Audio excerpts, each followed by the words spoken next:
कि बच्चों से फ़ोटोकॉपी तक के पैसे ले लेते हैं। उनकी अटेंडेंस कि तुम लेट आए हो या छुट्टी ली है, उसमें भी लाओ ₹10 लाओ ₹20 इस तरह से कमाते हैं, हर तरीके से या कोई भी तरीका मैं कह रहा हूँ कि कमाई का नहीं छोड़ते। ऐसी इंटेंशन अगर स्कूल वाले की होती है तो आप ही बताइए फिर ये शिक्षा है कि व्यापार है? अगर कोई स्कूल आज की तारीख में ज़ोरदार मज़े करवाता है बच्चों को, भयंकर तरीके से, उनके पेरेंट्स को भी खुश रखता है, कभी क्या करता है, सोशल मीडिया पे मज़े करवाता है, सारे फंक्शन कराता है, मेले लगवाता है, एन्जॉय कराता है, भीड़ बढ़वाता है, ग्लैमर को बीच में लेके आता है, टीचर्स ऐसी रखता है जो सुंदर हों, तैयार होके आएँ, कैसे भी करके उनको सेट रखें। अब बोले बच्चा पढ़ेगा कब, बोले उसके लिए कोचिंग है, एक्स्ट्रा पढ़ाई, ये पढ़ाई, कैसे भी पेरेंट्स को लूट तो ले, लेकिन बच्चे को पूरे ऑफर्स दे, पूरे मज़े करवाए। मैं कह रहा हूँ ऐसा स्कूल कभी आज की तारीख में ठप नहीं हो सकता। अगर आपको अपना स्कूल ठप करवाना है और इस बिज़नेस में प्रॉब्लम में आना है, तो आप बच्चों को ईमानदारी से पढ़ाना शुरू कर दीजिए।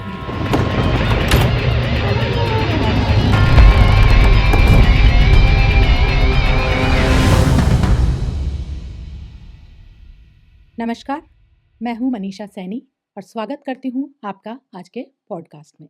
हमेशा की तरह आज भी हमारे साथ है अनमोल और एक बहुत ही ऐसा सब्जेक्ट हम लेकर आए हैं जो समाज को दिशा भी देता है और इस पे समाज की नज़र भी नहीं पड़ती। शिक्षा, सेवा या व्यापार। अनमोल, आप इस बारे में क्या कहना चाहेंगे? देखिए, शिक्षा उसी दिन व्यापार बन जाती है, जिस दिन गुरु पेशेवर हो जाता है। अब आप कहेंगे कि गुरु अगर पेशेवर ना हो तो जिए कैसे? इसमें कोई दो राय नहीं है। शुरुआत में जो गुरुओं का जीवन यापन था, उसकी जो ज़रूरतें थी, जो उनके सीखने वाले होते थे, वो लोग उनका ध्यान रखते थे। लेकिन पहले मुद्रा नहीं थी। मुद्रा जब चलन में आई तो गुरुओं के लिए भी मुद्रा का आदान-प्रदान होने लगा। अगर गुरु की इंटेंशन खुद की ये है कि मुझे ज्ञान देने की एवज़ में पैसा मिला है, तब तो कहानी खराब हो जाती है। और अपने आप ही उनकी सेवा के कारण उनके स्टूडेंट ने या उसके माँ-बाप ने गुरु को कुछ दिया है तो बात अलग है। लेकिन आज के परिवेश को हम देखें तो गुरु या टीचर लोग डिमांड करते हैं। तो जब टीचर ही पेशेवर है और इतने तगड़े तरीके से पेशेवर है कि बस कुछ नहीं दिखता, केवल पैसा मिल जाए, चाहे वो सरकारी टीचर हो, चाहे वो प्राइवेट टीचर हो या कोचिंग से टीचर हो। तो टीचर का जब फ़ोकस पूरी तरह से पैसों पे चला जाता है, तो फिर शिक्षा किसी भी तौर पे सेवा नहीं रह जाती, शिक्षा हमेशा ही पेशेवर हो जाती है और शिक्षा व्यापार बन जाती है। तो ये तो आपको भी मालूम होना चाहिए कि आज की तारीख में जो निजीकरण हो चुका है शिक्षा का, प्राइवेट स्कूल्स अस्तित्व में आ चुके हैं, वो इतनी तगड़ी तरीके से तबाही मचा रहे हैं कि ऐसा लगता है कि शिक्षा कोई गड्डियों की मोहताज है। फिर ये भी समझ में नहीं आता कि पैसा दे देंगे तो क्या ज्ञान मिल जाएगा क्या? मैं कह रहा हूँ कि कितना ही पैसे वाला व्यक्ति हो, चाहे देश का सबसे अमीर परिवार का बच्चा हो, वो भी शिक्षा को कभी भी पैसों से नहीं खरीद सकता। शिक्षा प्राप्त करने के लिए वो सहूलियतें ले सकता है, जैसे वो कंप्यूटर ले सकता है, अमीर है तो महँगा कंप्यूटर ले सकता है। अगर लकड़ी की कुर्सी पे बैठ के बच्चा शिक्षा ले रहा है, तो वो सोने की कुर्सी पे बैठ सकता है, डायमंड की कुर्सी पे बैठ सकता है, पेन भी वो सोने-चांदी का ले सकता है, किताबें भी वो महँगी से महँगी ले सकता है। लेकिन ज्ञान है इंटरनल कांसेप्ट और इंटरनल कांसेप्ट अंदर से आता है, वो किसी पैसे से नहीं आता, बाहर से धक्का मार के नहीं आता। एक वातावरण बनाया जा सकता है टीचर के द्वारा, लेकिन लेना बच्चे को ही होता है। तो मैं ये कहूँगा कि आज की जो शिक्षा है, वो पूरी तरीके से पेशेवर हो चुकी है, ये सबको मालूम है, जग ज़ाहिर है और मज़े की बात ये है कि पेरेंट्स को मालूम होते भी पेरेंट्स अपने को ऊँचा दिखाने के लिए, पूरा दिखावा करने के लिए बच्चों के साथ भी वही खेल करते हैं जो अपने साथ किया है। बेईमानी अपने मन से भी कर रहे होते हैं, समाज को भी दिखा रहे होते हैं, देखो मेरा बच्चा कितने बड़े स्कूल में पढ़ रहा है। उनको ये भी नहीं मालूम होता कि ये हमारी औलाद है। ये पैसों के बलबूतों पे आगे जा रहा है, उससे उसकी क्या तरक्की होगी? हो सकता है आपने किसी-किसी जगह पैसा पटक के उसकी तरक्की भी करा दी किसी फ़ील्ड में, लेकिन उसको अंदर से कुछ भी नहीं आएगा। तो बिल्कुल ये सटीक बात है कि आज शिक्षा 2024 तक, अब आगे तो कुछ नहीं हो सकता। आज की तारीख में शिक्षा पूरी तरह से व्यापार बन गई है। जैसा कि शिक्षा का अगर व्यापार के साथ नाम जुड़ ही चुका है, तो ऐसे व्यक्ति या ऐसे शिक्षक जो शिक्षा के व्यापार में आना चाहते हैं, तो उनके लिए क्या कहना चाहते हैं कि क्या तैयारी वो ऐसी करें, जिससे इस व्यापार में वो सक्सेस हो? आप इसको व्यंग की जैसे मान लीजिए कि आज स्कूल वालों को सिखाया जाता है कंपनियों के द्वारा कि आपके स्कूल में बच्चे कैसे बढ़ाए जाएँगे। हम आपको बढ़िया ऑफ़र करते हैं, ये हमारा पैकेज है, हम आपके स्कूल को सँभालेंगे, उसकी मार्केटिंग करेंगे, शुरू से लेकर एंड तक, ख़ासकर जो एडमिशन का टाइम होता है, उस टाइम हम वहीं आ जाएँगे और हमारे जो लोग हैं या जो इस चीज़ को जानते हैं कि बच्चों को कैसे बढ़ाना है, वो काम करेंगे। उसकी एवज़ में हम मोटा अमाउंट लेते हैं। अब आप बताइए किसी स्कूल की कसौटी ये है कि बच्चे कितने बढ़ जाएँ, उनका बिज़नेस कितना बढ़ जाए, इस बात के ऊपर ज़्यादा फ़ोकस है। इस बात के लिए बाहरी संस्था को भी इजाज़त दी जा रही है और अपने बच्चे बढ़ाने के लिए कुछ भी करने को तैयार हो रहे हैं। लेकिन कोई ये नहीं कह रहा कि बच्चों की तैयारी कैसे हो? बच्चों में जो बेईमानी आ चुकी है, बच्चों में जो इतनी बुरी स्थिति हो चुकी है, हर बात के लिए बच्चा बेईमान बनने को तैयार हो रहा है, उसको कौन दूर करेगा, इस पे किसी की नज़र नहीं है। तो व्यंग्यात्मक रूप से मैं आपको कह रहा हूँ कि स्कूल वाले को अगर स्कूल खोलना है, तो सबसे पहले तो वो पढ़ाई ना कराए। अगर उसने पढ़ाई कराई तो उसके स्कूल से बच्चे भाग जाएँगे। दूसरा वो दबा के गेम्स एक्टिविटीज़ कराए। उसके अलावा वो पिकनिक ले जाए। भले ही वो पिकनिक में पैसा खाए, गेम्स एक्टिविटीज़ में पैसा खाए, बच्चे बड़े आराम से दे देंगे। फ़ीस भले ही लेट आएगी आपकी, लेकिन ये पैसा ज़रूर आ जाएगा क्योंकि ये डायरेक्ट बच्चों से जुड़ा हुआ है। बच्चा रोने लग जाता है बुरी तरह से अपने माँ-बाप के पास जाके कि मुझे तो पिकनिक जाना है, गेम्स खेलना है, एक्टिविटी करनी है। इसके अलावा बच्चों के लिए समय-समय पे प्रोग्राम्स कराए जाएँ, जिसमें किसी त्योहार की बात हो या फंक्शन्स हों, कुल मिला के ऐसा एक प्रोग्राम तैयार किया जाए कि बच्चा बस कैसे भी पढ़े नहीं। अगर आपने बच्चे को पढ़ा दिया, तो मैं आपको दावे के साथ कह रहा हूँ, उस स्कूल के बच्चे कम हो जाएँगे पक्का। बच्चे को डरा दिया, धमका दिया या बच्चे को ये कह दिया कि तू पढ़ाई नहीं कर रहा, किसी भी तरह से बच्चे को प्रेशराइज़ कर दिया। लोग अक्सर बोल देते हैं प्रेशराइज़ कर दिया, प्रेशराइज़ कर दिया। क्या प्रेशर गलत है? अगर हमने छोटी स्थिति में ये गड़बड़ी कर दी है, तो आगे चल के वो बड़ा इंसान बनता है, बड़ी एज में जाता है, वो अपने रिश्ते नहीं सँभाल पाता, अपनी ज़िंदगी नहीं सँभाल पाता और वो उस प्रेशर को हैंडल ही नहीं कर पाता। क्योंकि नीचे वाली स्थिति में, छोटी उम्र वाली स्थिति में प्रेशर की बात ही नहीं बताई कि साहब प्रेशर मत दो, प्रेशर मत दो। तो एक तो बच्चों को ये सारी चीज़ करवाएँ, पढ़ाई ना करवाएँ और इसके साथ-साथ बच्चा कोई भी उधम करे, बदमाशी करे, किसी टीचर के कितने भी मज़े ले, कैसे भी करके स्कूल का प्रिंसिपल, डायरेक्टर या इंचार्ज होने के नाते आपका एक कर्तव्य बनता है कि उसकी रिपोर्ट उसके माँ-बाप तक ना जाए। क्योंकि बच्चा अगर खुश है, तो माँ-बाप खुश है और माँ-बाप खुश है, तो आपकी टाइम टू टाइम फ़ीस आ जाएगी, आपके बच्चे बढ़ते ही चले जाएँगे। तो ये व्यंग भी है, लेकिन साथ-साथ ये सच्चाई भी है। इसके अलावा लड़के-लड़कियों का मसला चरम पे रहता है। पहले कॉलेज में माना जाता था, अब कॉलेज बच्चे हो गए हैं। स्कूल में ही 7वीं, 8वीं, 9वीं, 10वीं क्लास से सब कुछ होता है। अगर टीचर ने इसका विरोध किया, तो वो टीचर खराब साबित हो जाएगा। अगर टीचर ने पढ़ाई की बात की, तो वो टीचर और स्कूल सब खराब साबित हो जाएगा। तो लड़का-लड़की के मसलों में उनको आज़ादी दे दी जाए, उनको सब कुछ करने दिया जाए। अगर आपने आँख बंद नहीं करी, तो मैं दावे के साथ कह रहा हूँ लड़का हो या लड़की हो, वो टीचर की आँख फोड़ देगा, आपकी आँख फोड़ देगा। ऐसी स्थिति में जो आपने बिज़नेस खोला है, ये सोच कर के कि बिज़नेस बहुत फलेगा-फूलेगा, वो ठप हो जाएगा, वो शुरू ही नहीं होगा। अगर कोई स्कूल आज की तारीख में ज़ोरदार मज़े करवाता है बच्चे को, भयंकर तरीके से, उनके पेरेंट्स को भी खुश रखता है, कभी क्या करता है, सोशल मीडिया पे मज़े करवाता है, सारे फंक्शन कराता है, मेले लगवाता है, एन्जॉय कराता है, भीड़ बढ़वाता है, ग्लैमर को बीच में लेके आता है, टीचर्स ऐसी रखता है जो सुंदर हों, तैयार होके आएँ, कैसे भी करके उनको सेट रखें।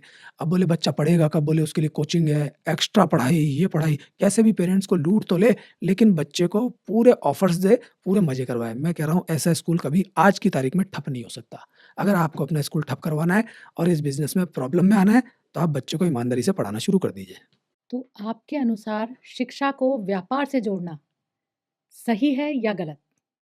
पिछले प्रश्न में मैंने आपको बता ही दिया कि जो शिक्षा की मूलभूत स्थिति है, वो डैमेज हो चुकी है। हालाँकि व्यंग के तौर पे मैंने आपको बताया, लेकिन होना तो चाहिए था कि पढ़ाई हो, ईमानदारी से काम हो। अगर कोई भी चीज़ सिखाई जा रही है, तो उसमें टीचर्स का पूरा सहयोग हो, दिल से हो, लेकिन हो कुछ भी नहीं रहा और शिक्षा व्यापार बन के खराब हो चुकी है पूरी तरह से। कोई इस पे काम भी नहीं कर रहा। मैं बोल-बोल के थक गया, पिछले कई वर्षों से बोल रहा हूँ, इसके ऊपर मैंने फ़िल्म भी बनाई थी। टीचर की इज़्ज़त की मैंने बात की कि आपने नियम निकाल दिया कि टीचर कुछ भी नहीं कह सकता, तो टीचर के ऊपर एलिगेशन भी लगा दिए जाते हैं। जब एक पक्षीय कानून बना दिया जाता है, चाहे वो किसी भी तबके के फ़ायदे के लिए बनाया जाए, वो तबका फ़ायदा उठाता है और दूसरे का शोषण करता है। तो यहाँ बच्चों ने और पेरेंट्स ने टीचर का शोषण करना शुरू कर दिया है। अब टीचर भी क्या कर रहा है, वो भी लाग-लपेट कर रहा है, वो भी एन्जॉय करता है और वो भी देखता है कि मैं भी पतली गली से निकल जाऊँ, बस अपना फ़ायदा उठाऊँ और भाग जाऊँ। स्कूल वाला फ़ीस ले लेता है, कोई टीचर क्लास वाला है, मैथ्स पढ़ाता है या साइंस जैसे सब्जेक्ट पढ़ाता है तो ट्यूशन खोल लेता है, बढ़िया कोचिंग चलाता है। किसी को मतलब ही नहीं है, सबको पता होता है कि बच्चों की हालत बिल्कुल ख़राब है, कुछ नहीं आता इनको। लेकिन फिर भी किसी के जूँ नहीं रेंगती, सबकी हालत ऐसी ख़राब रहती है। इसलिए मैं कहूँगा कि जो व्यापार है, ये शिक्षा में इतनी बुरी स्थिति में छा चुका है, जो इस देश की शिक्षा को नष्ट करके बैठ चुका है, जिससे देश की युवा पीढ़ी और बच्चे खत्म हो चुके हैं। तो आपके अनुसार जो इस व्यापार में आना चाहता है यानी कि एजुकेशन सिस्टम में आना चाहता है, उसके लिए पहली प्राथमिकता क्या होनी चाहिए? उसका इंफ्रास्ट्रक्चर, सिलेबस या अच्छे टीचर? जब मैंने बता ही दिया कि उसको बिज़नेस की जैसे लेना है, तो अच्छे टीचर की सिलेबस की बात ही कहाँ हुई? अच्छा इंफ्रास्ट्रक्चर तो होना ही चाहिए, दिखावा तो होना ही चाहिए, साथ के साथ फीमेल टीचर्स सामने होनी चाहिए। काउंटर पे जो रिसेप्शनिस्ट है, वो सुंदर होनी चाहिए, बात अच्छी करनी चाहिए, पेरेंट्स को हमेशा खुश रखे, हमेशा मुस्कुरा के बात करे, पेरेंट्स को भी ऐसा लगे वाक़ई में हमने ऐसे स्कूल में एडमिशन कराया, कितनी तमीज़ है इनमें। जबकि उनको ये नहीं पता कि यही सबसे बदतमीज़ लोग हैं, ये हमारे बच्चे का भी जीवन ख़राब कर रहे हैं और हमारी आँखों में भी धूल झोंक रहे हैं। वो सब काम पीछे से होता है, सामने उनकी झूठी हँसी मुस्कुराहट होती है। वो लोग भी जानते हैं हम कैसे उल्लू बना रहे हैं। तो बढ़िया रिसेप्शन हो, बढ़िया गेम्स एक्टिविटीज़ हो, गेम्स एक्टिविटीज़ के नाम पर भी खूब पैसा लूटा जा सकता है और गेम्स एक्टिविटीज़ में ही स्कूल वाला खर्चा करे। पढ़ाई अच्छी करवाने के लिए खर्चा ना करे, क्योंकि उसके लिए कोचिंग्स हैं। कोचिंग्स उसको ऑफ़र करती हैं कि आप तो बस बच्चे दे दीजिए, आपको टीचर की भी ज़रूरत नहीं है। हम आपको कमीशन भिजवा देंगे पर बच्चे के हिसाब से, जो भी तरह की डील होती है। तो पढ़ाने की बात तो स्कूल में है ही नहीं। स्कूल में बच्चा मज़े करने आता है, अगर बच्चे के मज़े रोक लिए जाएँगे किसी भी तरह से तो वो स्कूल का नाश हो जाएगा, बिज़नेस खत्म हो जाएगा।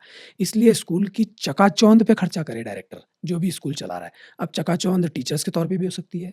टीचर्स भी ग्लैमरस होनी चाहिए। ये नहीं कोई पुराने ज़माने का टीचर है, अक्खड़ है, नाटक कर रहा है। समय-समय पे farewell party, annual function, dandiya या मान लीजिए क्रिसमस की पार्टी, दिवाली की पार्टी, पतंगबाजी करना, हर तरह का प्रोग्राम, एक्टिविटी लगातार चलती रहे। हल्की-सी पढ़ाई स्टार्ट कराए बच्चे को, पेरेंट्स एकदम से सोचे हाँ, पढ़ाई शुरू हो गई है, बहुत अच्छी बात है, इतने में फिर कोई गेम्स आ जाए, फिर कोई एक्टिविटी आ जाए। अगर इन चीज़ों पे स्कूल डायरेक्टर, स्कूल संचालक पैसा खर्च करेगा, तो मैं समझता हूँ कि उसका स्कूल गारंटेड चलेगा ही चलेगा। पर इस तरह से स्कूल तो चल गया, लेकिन विद्यार्थी का भविष्य?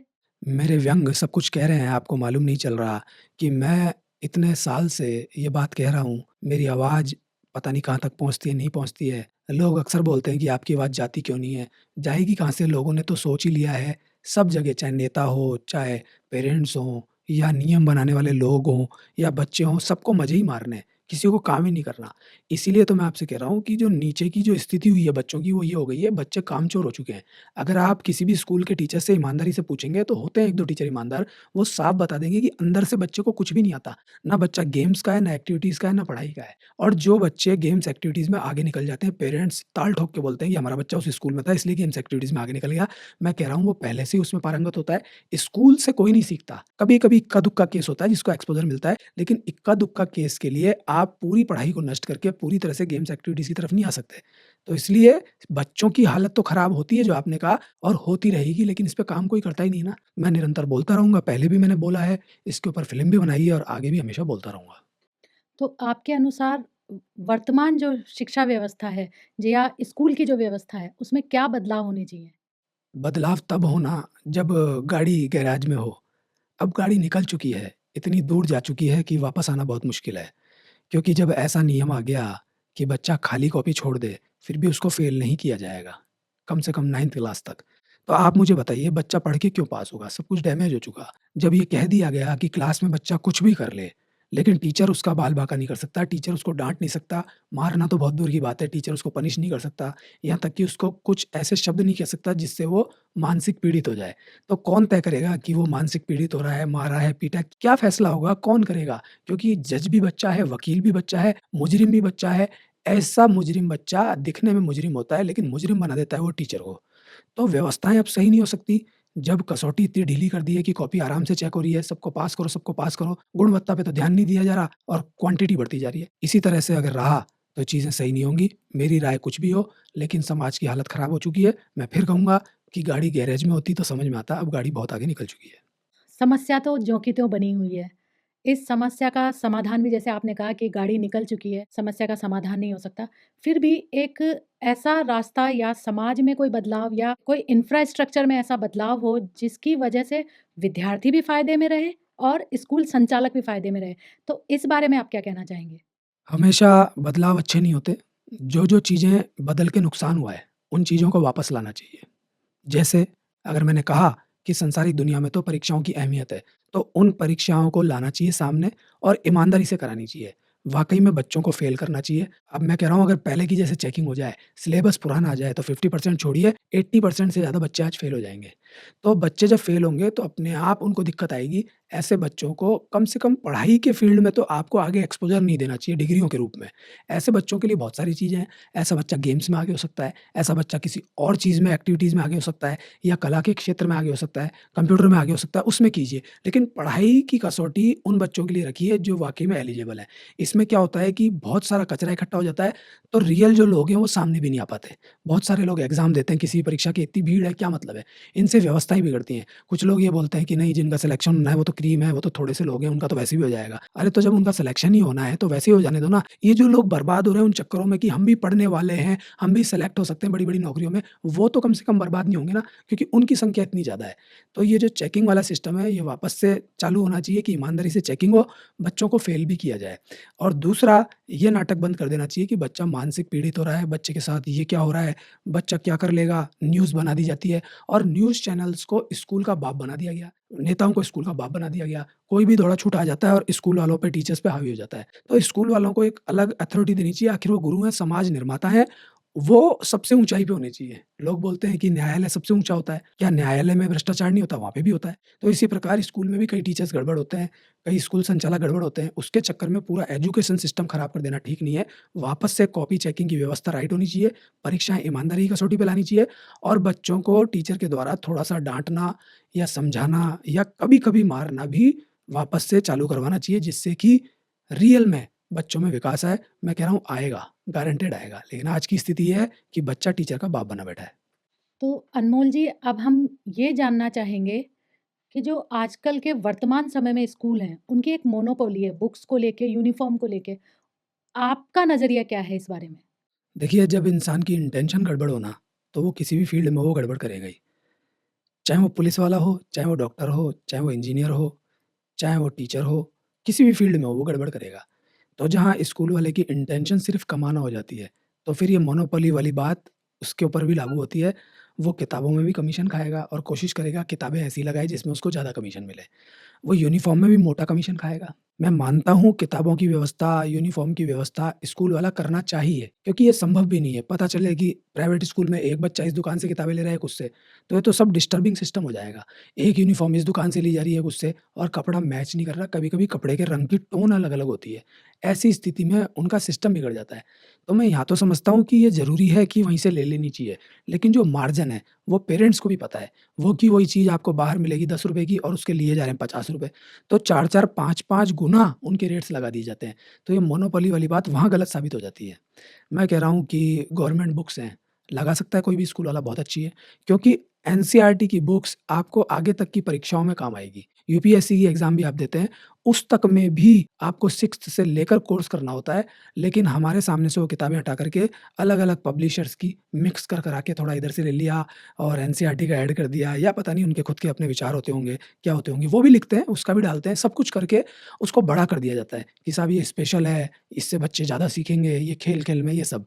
तो ये सीखने वाली बात वो जो सरकारी टीचर्स या सरकारी लोगों ने बनाई है या बड़े-बड़े राइटर्स ने बुक बनाई है एनसीईआरटी की, वो क्या गलत है?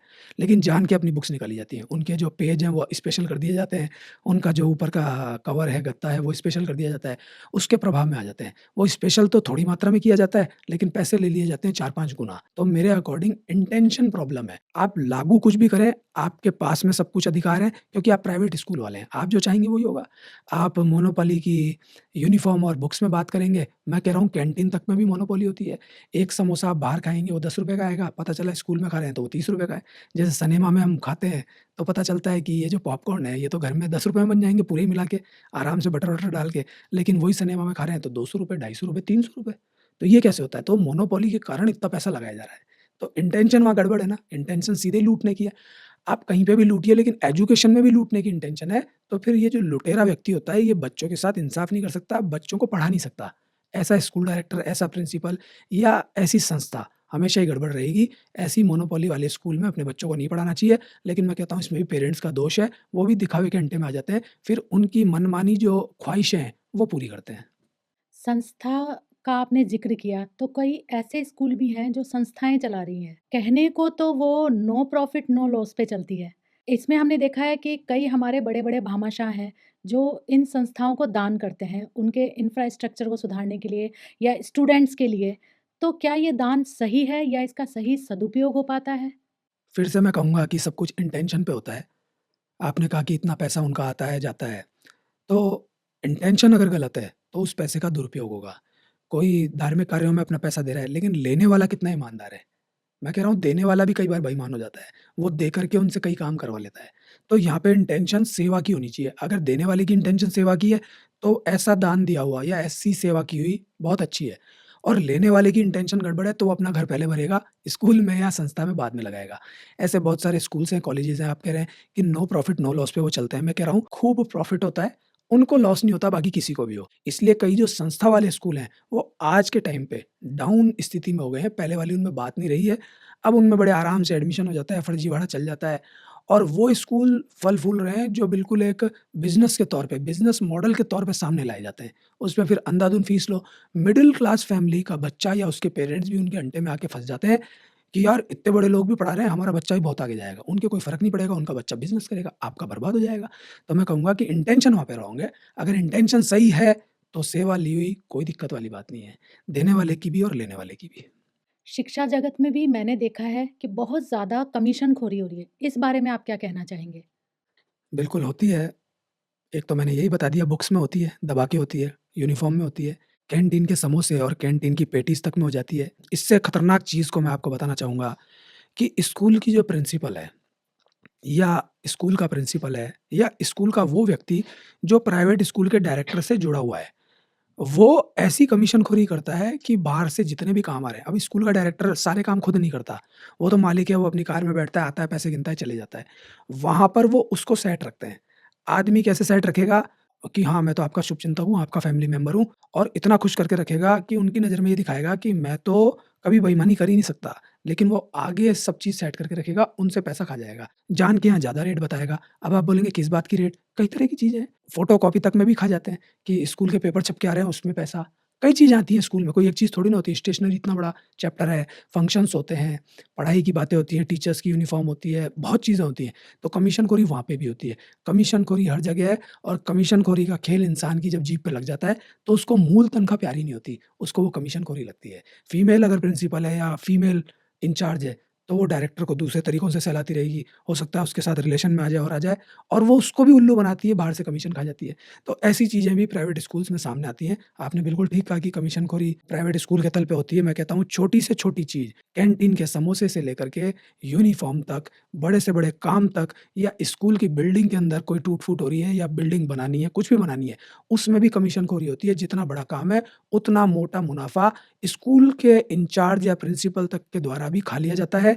साथ ही साथ डायरेक्टर जो खाता है, जो सामने होता है कैंटीन, बुक्स, यूनिफ़ॉर्म इन सब में तो होता ही है।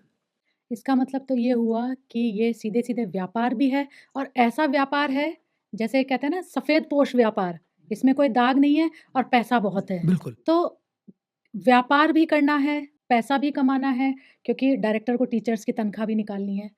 पर क्या सही है कि एक लेवल से ऊपर जाके वो फ़ीस वसूल करे स्टूडेंट्स के लिए?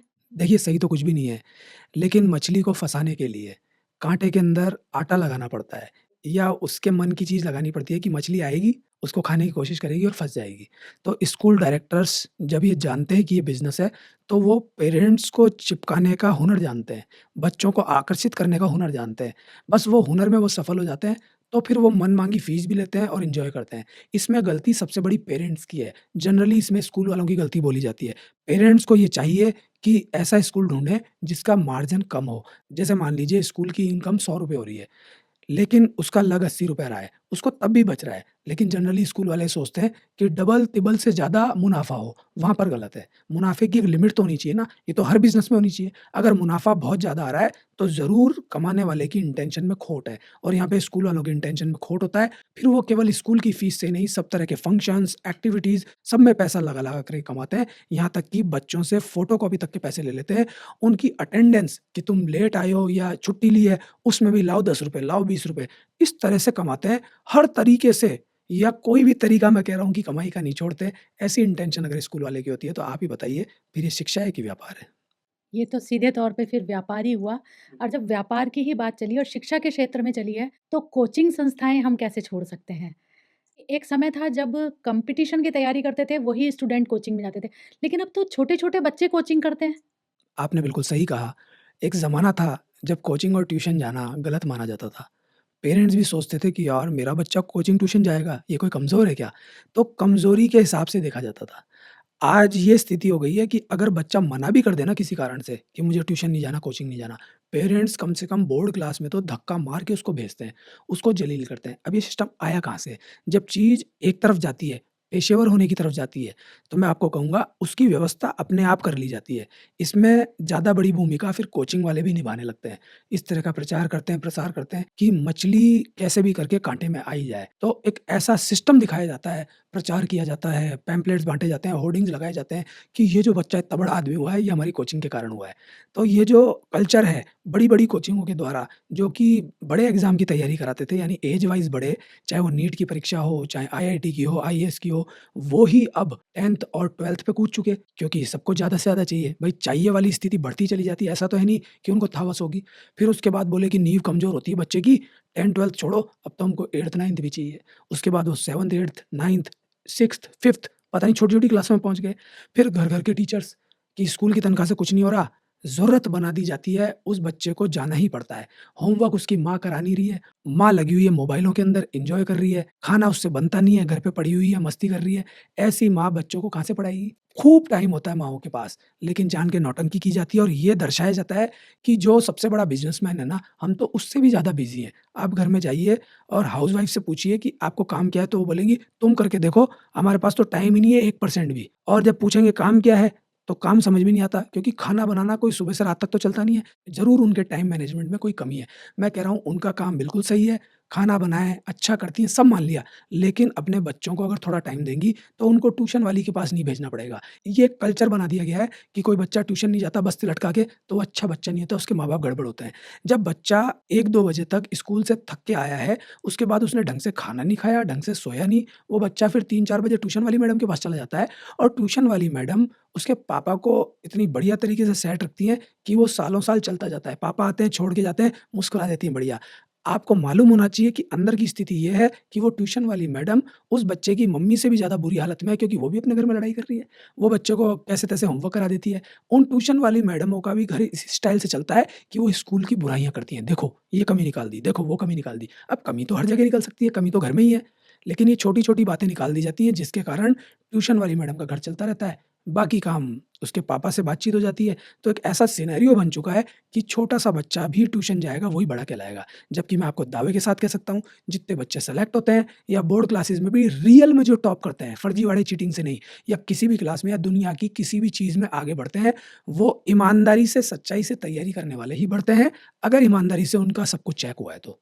और तरीका भी यही है सीखने का, अंदर से आता है क्योंकि ये इंटरनल कांसेप्ट है, बाहर का नहीं है। लेकिन देखा गया है कि जो बच्चे ट्यूशन नहीं जाते या ये समझ लो कि ट्यूशन को आजकल एक स्टेटस सिंबल भी समझ लिया गया है। और जब हम स्टेटस सिंबल की बात कर रहे हैं तो सबसे बड़ा मुद्दा है हिंदी मीडियम और इंग्लिश मीडियम का। इस बारे में आप क्या कहना चाहेंगे? ये तो सच्चाई है, स्टेटस सिंबल बन गया है, जभी तो सब हो रहा है। आप हिंदी इंग्लिश मीडियम की बात कर रही हैं, ये तो गया ज़माना। अब तो इस देश में धीरे-धीरे हिंदी मीडियम खत्म होते ही चले गए हैं। इसका नुकसान ये हुआ है कि मजबूरन स्कूल वालों को इंग्लिश मीडियम करने पड़े क्योंकि कोई हिंदी मीडियम में आना ही नहीं चाहता। नर्सरी क्लास में तो एडमिशन ही लगभग बंद से हो गए हैं, जबकि बच्चे को ना हिंदी ढंग से आ रही है, ना इंग्लिश ढंग से आ रही है, क्योंकि पेरेंट्स लगे पड़े हैं कि बच्चों को कैसे भी इंग्लिश आ जाए। वो अपनी भाषा को भी ढंग से नहीं सीख पा रहा और इंग्लिश को भी नहीं सीख पा रहा, जबकि हकीकत ये है कि पेरेंट्स भी अगर गुस्से में आते हैं और गाली-गलौज करते हैं, तो हिंदी में करते हैं। इंग्लिश में कोई गाली-गलौज भी करे, तो उसको ऑथेंटिक मान लिया जाता है। ऐसी स्थिति में बच्चा बिल्कुल डैमेज हो गया, सीख नहीं पा रहा है और बड़े-बड़े स्कूल्स में भी सिर्फ़ ये ध्यान रखा जा रहा है कि वो इंग्लिश कितनी अच्छी बोलता है, बेस उसका बिल्कुल कमज़ोर है। तो मैं आपसे यही कहूँगा कि हकीकत बिल्कुल अलग है और इससे आगे की बात अगर मैं आपको बताऊँ, तो बात हिंदी और इंग्लिश तक नहीं रह गई है। अब तो स्टेट बोर्ड से आगे सीबीएसई बोर्ड, सीबीएसई बोर्ड से आगे आईसीएसई बोर्ड, इनसे आगे इंटरनेशनल ये वो पता नहीं कौन-कौन से बोर्ड आ गए। इन बोर्ड्स में अगर बच्चा जाता है, तो माना जाता है कि हमारा बच्चा तो बहुत महान है और पेरेंट्स बहुत पैसे वाले हैं, वो ही समाज में आगे जा सकते हैं। तो भैया स्टेटस सिंबल उनके लिए तो सही है जो बहुत पैसे वाले हैं। इसमें सलट जाते हैं मध्यम वर्गीय परिवार के बच्चे और उनके पेरेंट्स, वो आगे कुछ नहीं बन पाते क्योंकि उनके पास पैसा ही नहीं है। वो बड़े लोग तो बिज़नेस करेंगे, उनका काम हो जाएगा। तो शिक्षा को स्टेटस से ना जोड़कर वास्तविकता में बच्चों को शिक्षित बनाना ज़्यादा ज़रूरी है। पर हमने देखा है कि आज के टीचर्स जो हैं, वो भी अब शिक्षा पे इतना ध्यान नहीं दे रहे। वो ये देख रहे हैं कि मुझे सैलरी कितनी मिल रही है, बस उतना ही काम करना है। बच्चा फेल होता है तो हो, उन्हें कोई फ़र्क नहीं पड़ता। देखिए, बिल्ली के गले में घंटी बाँधे कौन? कौन पंगा ले? अपना पैसा लिया और चल दिए, सब लोग यही तो काम कर रहे हैं। कौन इस ज़िम्मेदारी को ले? किसका दिल कौंधता है? लोग सोशल मीडिया पे आके ज्ञान तो दे देते हैं, लेकिन इनिशिएटिव किसने लिया? किसने अपना नुकसान किया? सब लोग उतनी स्थिति में तो काम करना चाहते हैं किसी और चीज़ पे, जिसमें उनका नुकसान ना हो, लेकिन वहाँ कोई नहीं जाना चाहता जिसमें उनका नुकसान हो जाए।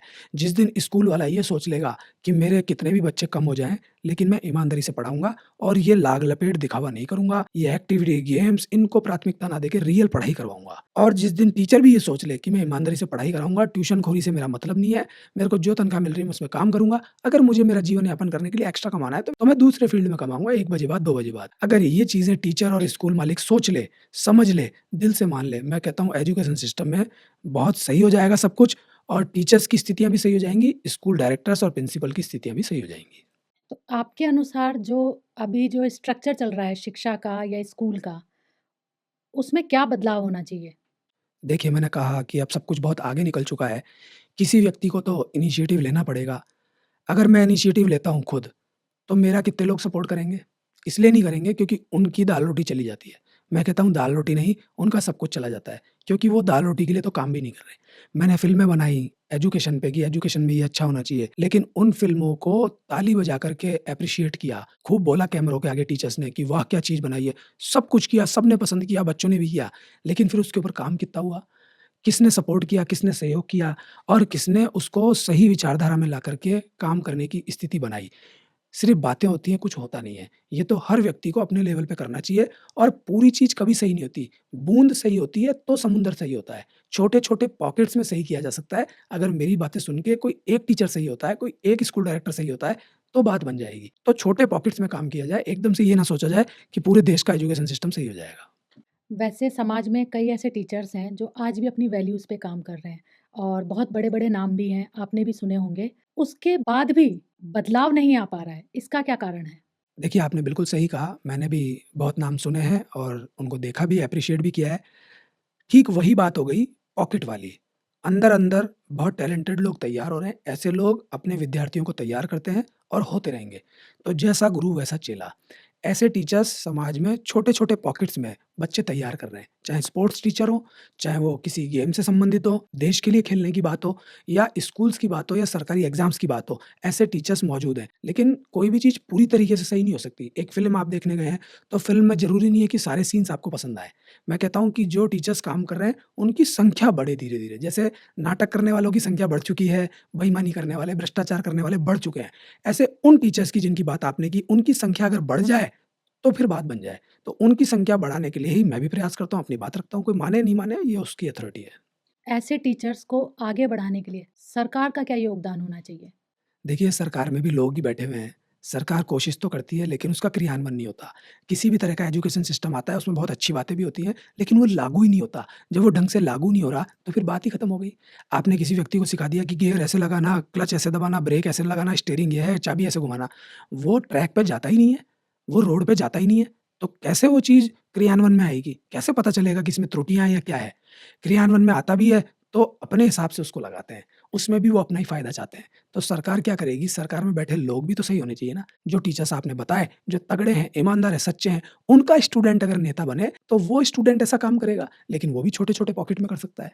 तो चीज़ें गड़बड़ की तरफ ज़्यादा हैं, लेकिन फिर भी सही, अच्छी और ईमानदार चीज़ें बची रहेंगी, लेकिन छोटी-छोटी जगह पे। मतलब उम्मीदें तो अभी भी कायम हैं। आप पूरे की उम्मीद ना करें, आप छोटे-छोटे पॉकेट में ही आनंद लें। जैसे मैं आपसे बात कर रहा हूँ, तो आपकी ज़िंदगी आनंदमयी बनाएँ। जिस वीडियो में मैं आध्यात्मिक बात करता हूँ या आनंद की बात करता हूँ, प्रेम की बात करता हूँ, तो मैं ये नहीं कह रहा कि सब लोगों में आ जाएगा। सब लोगों में आ सकता है, लेकिन जो कैच करता है, उसी में आता है। तो आप छोटे पॉकेट की बात करें, एकदम से सब कुछ सही हो जाएगा, ऐसा नहीं है। आपने कहा छोटे-छोटे पॉकेट्स में काम करना चाहिए, पर जो काम करना चाह रहा है, उसको समाज की तरफ से सपोर्ट नहीं मिलता है या हमारी व्यवस्था ऐसी बन गई है, तो उनके लिए आप क्या संदेश देना चाहेंगे? जनरली हम उन लोगों को बहादुर मान लेते हैं जो लड़ने निकल जाते हैं, जो हथियार लेके किसी को मार देते हैं। वीर हम उनको बता देते हैं, उनका यशोगान करते हैं, महिमा मंडन करते हैं।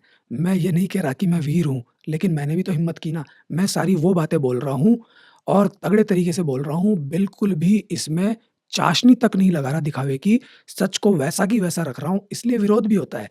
बावजूद इसके लोग पसंद नहीं कर रहे, लेकिन मैंने ठाना ना, तो लोग जब ठानेंगे, लोग जब समझेंगे, जब अपने फ़ायदे को साइड में रखेंगे, तो जीवन आगे बढ़ेगा। तो छोटे पॉकेट्स में ही होगा। मेरे जैसे बहुत लोग हैं काम करने वाले, कर रहे हैं, उनको देखें, उनको समझें। गुंडों को भी तो एडमायर करते हैं, आतंकवादी की बात भी तो सुनते हैं, नेताओं के साथ पार्टियाँ भी तो बना लेते हैं। गली मोहल्लों में बदमाशी करने के लिए निकल जाते हैं। तो जब इस तरह के समूह लोग बना लेते हैं, उनसे इंस्पायर हो जाते हैं, उनके पीछे घुस जाते हैं, तो हम जैसे लोगों के पास भी कुछ लोग आते हैं। तो समाज में कैसे होगा, कहीं कैसे होगा, कहीं नहीं होगा। हमारा प्रयास है, करते रहेंगे, रिज़ल्ट जो भी आए, रिज़ल्ट की परवाह नहीं है। ये निरंतर चलने वाला प्रोसेस है। जो गड़बड़ी हुई है, वो भी धीरे-धीरे होती है, सही भी धीरे-धीरे होगा, फिर गड़बड़ होगा, ये चलता रहेगा। हम इस अस्तित्व में अपना क्या असर छोड़ के जा रहे हैं, वो महत्वपूर्ण है। तो दर्शकों, आज की चर्चा में हमने जाना कि चीज़ों को किस तरह से छोटे-छोटे पॉकेट्स में लेकर के सॉल्व की जा सकती है हर एक परेशानी को। अगर आप भी अनमोल के विचारों के साथ आत्मसात रखते हैं, तो कमेंट बॉक्स में अपने विचार हमें दे सकते हैं। या कोई भी आपके ज़हन में सवाल है, तो वो सवाल भी हमसे पूछ सकते हैं। या कोई ऐसा विषय जो हमसे छूट गया है, जिस पे चर्चा होनी चाहिए अनमोल के साथ, तो वो भी आप कमेंट बॉक्स में लिख सकते हैं। अब इजाज़त दीजिए। नमस्कार।